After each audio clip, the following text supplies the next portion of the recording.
1951 జనవరి 14న సంక్రాంతికి విడుదలైన తెలుగు చిత్రం మంగళ.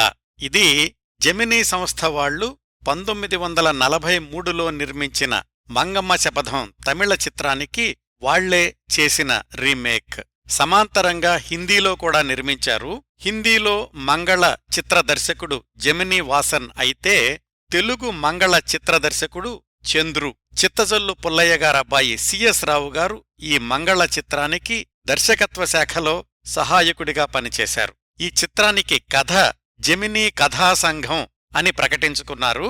మాటలు పాటలు రాసింది తాపి ధర్మారావు గారు. సంగీతం సమకూర్చింది ఎండి పార్థసారథి. సహాయకులుగా ఈమని శంకరశాస్త్రి, బిఎస్ కల్లాలు పనిచేశారు. టైటిల్ పాత్ర మంగళగా నటించింది భానుమతి గారు. రాజుగా కొడుకుగా ద్విపాత్రాభినయం చేసింది ఆనాటి ప్రముఖ తమిళ హీరో రంజన్. ఇతర ప్రధాన పాత్రల్లో పుష్పవల్లి చెల్లెలు, తరువాతి రోజుల్లో వేదాంతం రాఘవయ్య గారి భార్య అయిన సూర్యప్రభ, టిఆర్ రామచంద్రన్, సురభి కమలాబాయి మొదలైన వారు నటించారు.